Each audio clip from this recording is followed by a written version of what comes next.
story, because everybody has their personal story. It's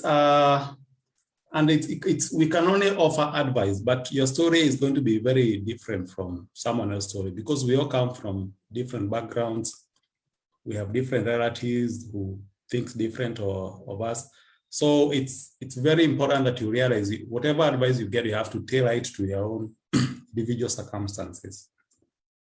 But for me, what I would just, 4 or 5 things I would like to tell someone who is trying to come out is, first of all, never make it a big deal. Don't make atheism what religious people make religion. Make it's part of your life, yes, but make it easy. You know, you have friends, you go out and drink, you go out and meet, you have a social life. Don't be quote unquote Jehovah Witness of the atheism where you meet everybody. Hey, you know, I'm an atheist. Hey, you know, I'm an atheist. No.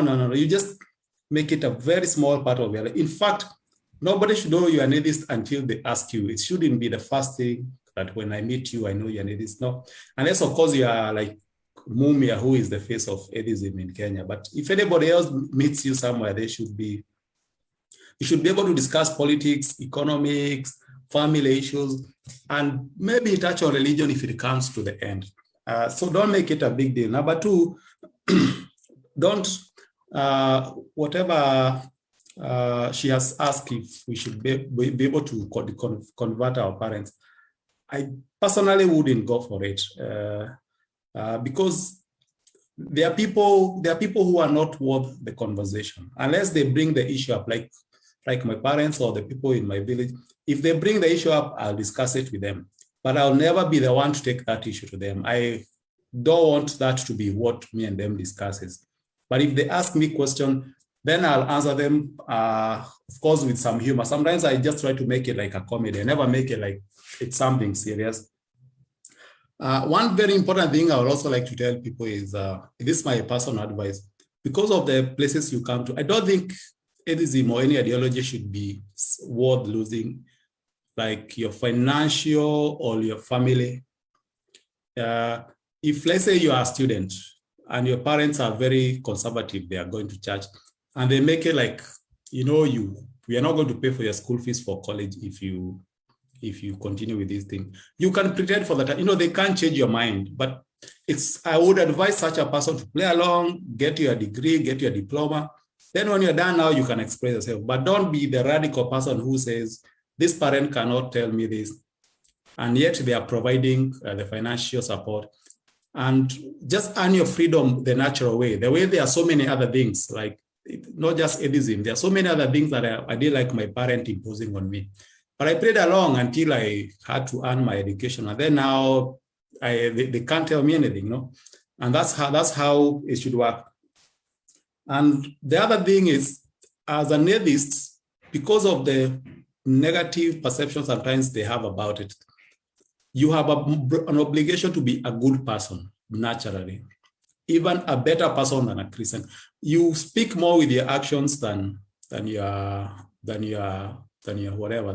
words. And that's why, like if you are the good person, you normally help people, you normally just a good person, you're honest in your dealings, you're approachable, you're social, you're free. People start to rethink their religious understanding. Like when Mumia started this mission where there is a child education we're educating in high school, it makes people think otherwise. You know, it makes people change your perception. Action speaks more louder when you're a good person.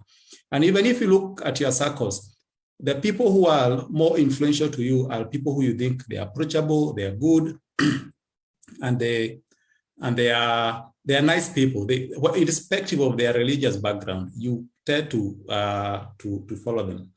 One more one I would like to tell people is, for me, having come from a Christian family and very staunch Christian family, I was not very comfortable having this debate, especially with my mom, who is very senior and religious. But she would, the first time she was told, I never told her I'm an atheist. People would just call her and tell her, the things Morris is posting on Facebook, I don't think he's going the right way. The things Morris is going on, And then she kept on going with the rumors until one day she saw me on TV when we were with Mumi, and that's when she told me what's wrong. I told her, I was just having fun on TV, don't worry. And then I never made it a big issue until now. One day now, before I left the country, she made it very serious. And I just threw it back to them. And this is a very good thing that worked for me, and I think it works for everyone else. I threw the burden back to her. I told her, your God is powerful, your God works, your God is all loving, your God knows the plan. So just pray, and you're telling me you're praying for me. So just pray for me. Just pray for me. Continue praying for me. I hope I'll see the light. And I almost admitted, I'm down on the wrong. Maybe the devil is tempting me. So continue praying for me. So every time now she calls me, I'm even one now who normally probe her, like, hey, I'm still waiting for your prayers to be answered. I'm still waiting for these prayers to respond. So it has become now, it's their problem. It's their God is powerful. They are limited. Their God works miracles. Their God made me an atheist because God had a plan when he was creating the universe for me. So I normally tell you, maybe your prayers are not the one working. Maybe you're not praying hard enough. Maybe you're not fasting enough, or maybe your God doesn't exist. But I don't say that like seriously. I say that in a very light-hearted way so that it comes out as fun. So don't make it a big deal. Finally, on this issue of curses and blessings, it's very funny because I also grew up from a place where people really think these things are, especially curses. For me, I've been cursed, by the way, several times. Let me tell you, if blessing worked, let's say blessings, the way people go to seek blessings from parents. If blessings work, there will be no obedient child of a Christian family who will be suffering, who will be unemployed, or who will be having problems. The obedient, good people who have been blessed by the parent would be excelling in life. Look in life, who succeeds most? Those naughty lastborns who don't give a fuck about parents and whatever. They are driving the best car, the most obedient, nice, the one who was blessed. It's not, I'm not saying that if you obey and good, it's going to work the reverse. I'm just saying life is very random. You can't do this and hope to expect this. You can't say that I'm going to obey.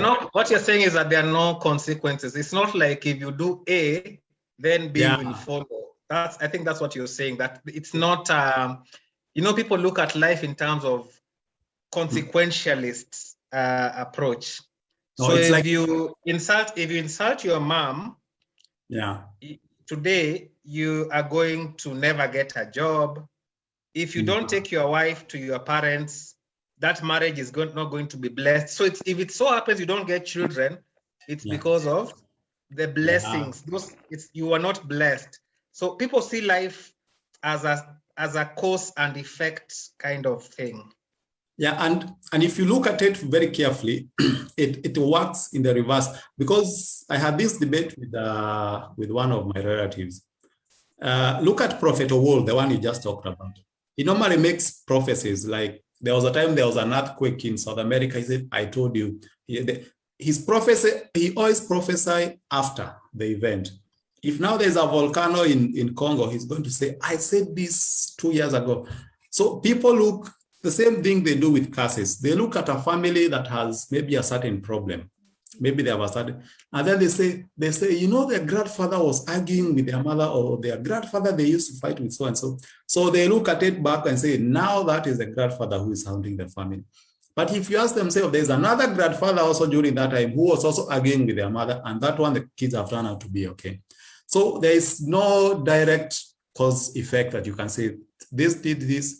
It's only that when something good happened to you, Mumia, we will want to associate it to something. When something bad happened to you, you'll want to look for something that to make you think you brought this bad thing to yourself. So it works that way. And I also think it's very good to have a social support. As I said, you don't lose your family unless they make it do or die matter. Don't lose your financial support.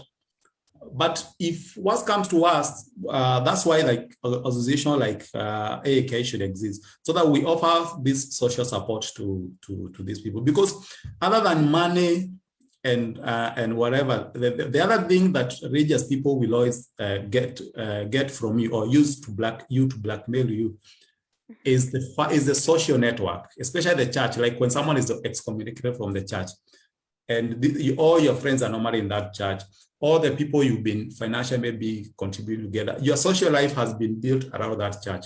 So when you lose that church, you feel alone. You feel very like you've been thrown in a solitary world. So, but if you have friends, you can go and discuss like-minded issues like AK or other forums. Social support is also very, very important. But live your life. Just don't make it a big deal. Don't make it a big deal.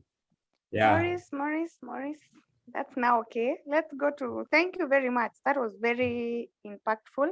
Let's go to